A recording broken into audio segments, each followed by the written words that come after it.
Hi friends, നമസ്കാരം. ഈ വട്ടം വെക്കേഷൻ വീട്ടിലെത്തിക്കഴിഞ്ഞപ്പോൾ ഫുൾ ടൈം മഴയായിരുന്നു. ഇന്ന് കുറച്ച് വെട്ടവും വെയിലൊക്കെ വന്നപ്പോഴത്തേക്ക് പതുക്കെ പപ്പ നട്ട കൃഷിയുടെ സാധനങ്ങളൊക്കെ എടുക്കാനുണ്ട്. പപ്പ ഇറങ്ങിയപ്പോൾ ഞാനും കൂടെ തന്നെ വന്നു കേട്ടോ. ഫസ്റ്റ് ഈ കാണുന്നത് എന്താണെന്ന് പറയുക, ഒരു ചെറിപ്പഴം പോലെ ഇല്ലേ, ശരിക്കും ഇത് നമ്മുടെ മുളകാണ് കേട്ടോ. ഈ മുളക് പഴുത്ത് കഴിയുമ്പോൾ ഈ റെഡ് കളർ വരുന്നത്, ശരിക്കും ഇത് ഉണ്ടാകുമ്പോൾ നല്ല ഈ കളറാണ് കേട്ടോ. ശരിക്കും പച്ച കളറല്ലേ ഉണ്ടാകുമ്പോൾ സാധാരണ മുളകിന്, ഈ കളറായിരുന്നു മുളക്. പിന്നെ ഈ പയർ 2-3-4 ഇഞ്ച് പയറൊക്കെ കിട്ടി കേട്ടോ. ശരിക്കും നല്ല വിളഞ്ഞ അടിപൊളി പയറായിരുന്നു.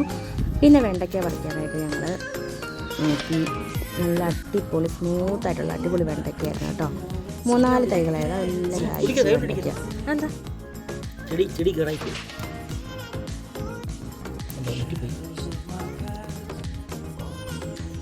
പിന്നെ ഇവിടെ മുളകുകളെല്ലാം ഇങ്ങനെ പാകിയേക്കാണ്, തൈകൾ കിളിച്ച് വരുവാണ്. പിന്നെ അത് വെറൈറ്റി മുളകാണ് അടുത്തത്. ഉണ്ടായി വരുമ്പോൾ ഇതിങ്ങനെ വൈറ്റ് കളറിലിരിക്കും കേട്ടോ, ലൈറ്റ് ഗ്രീൻ കളറിലാണ് ഉണ്ടായി വരുന്നത്. പക്ഷേ പിന്നെ കഴിയുമ്പോഴത്തേക്ക് കുറച്ച് കഴിയുമ്പോൾ ഇതിൻ്റെ വയലറ്റ് അല്ലെങ്കിൽ പർപ്പിൾ കളറിലാണ് ഇത് ഉണ്ടാകുന്നത് കേട്ടോ. നല്ല ഭംഗിയാണ് കാണാനായിട്ട്.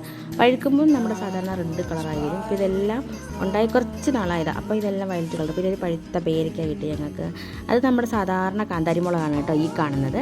പിന്നെ ഇത് നമ്മുടെ ഉണ്ടമുളക്, വൈറ്റ് ഉണ്ടമുളകാണ് കേട്ടോ. ഇതും വെറൈറ്റി ആയിരുന്നു. പിന്നെ ഞങ്ങൾക്ക് ഞങ്ങളുടെ വീടിൻ്റെ സൈഡിൽ നിന്ന് ഒരു ചുമന്ന കൊല പഴുത്ത് നിൽപ്പുണ്ടായിരുന്നു. ഒരു സൈഡ് പഴുത്ത് ഒരു സൈഡ് പച്ചയത്, അത് ഞങ്ങൾ വെട്ടിയിട്ടു.